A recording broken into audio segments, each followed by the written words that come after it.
नुकसान झालंय तिथेही तातडीने न्याय मिळावा.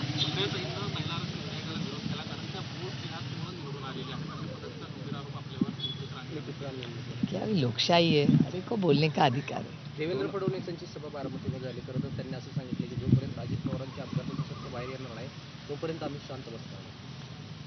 अर्थातच त्याचं मी मनापासून स्वागतच करीन, कारण रोहित पवार हे पहिल्या दिवसापासून ह्याचा पाठपुरावा करतायत. ॲक्सिडेंट का झाला, कसा झाला, ह्या सगळ्या गोष्टीची अनेक लोकांच्या मनात प्रश्न आहेत आणि त्या प्रश्नाची उत्तरही मिळाली पाहिजेत.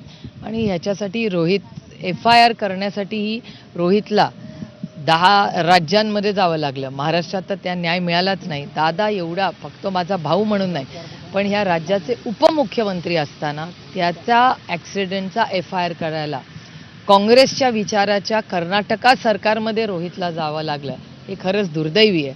आणि ज्या पद्धतीने FIR झाला तो कर्नाटकात काँग्रेस पक्षाने केला आणि त्यानंतर तो इथे ट्रान्सफर झाला. दादा त्या सत्तेचा अविभाज्य भाग आणि महत्त्वाचा नेता असताना हे झालं, हे दुर्दैवी आहे. पण उशिरा का होईना महाराष्ट्र सरकार काहीतरी करतंय, ह्याचं मी मनापासून स्वागत करते.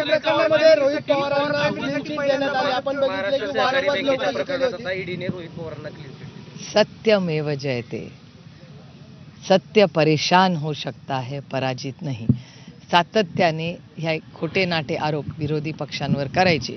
मग 2 ऑप्शन्स, इधर त्रास द्यायचा, जेलमध्ये टाकायचं, नाही तर वॉशिंग मशीन आहेच.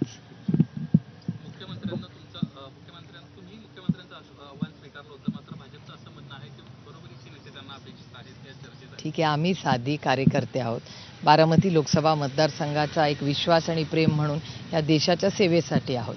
आता प्रत्येकाला काय वाटते, लोकशाहीमध्ये त्यांना अधिकार आहे. प्रधानमंत्री नरेंद्र मोदी यांचा दहशतवादी असा उल्लेख केल्यामुळे मल्लिकार्जुन खरगे यांना केंद्रीय निवडणूक आयोगाने नोटीस बजावली. 24 तासात खुलासा करण्याचे आदेश. माफी मागावं असं त्यांनी सांगितलं. आम्हाला काय आश्चर्य वाटत नाही, कारण का आमच्यावर आमच्या मोठ्या नेत्या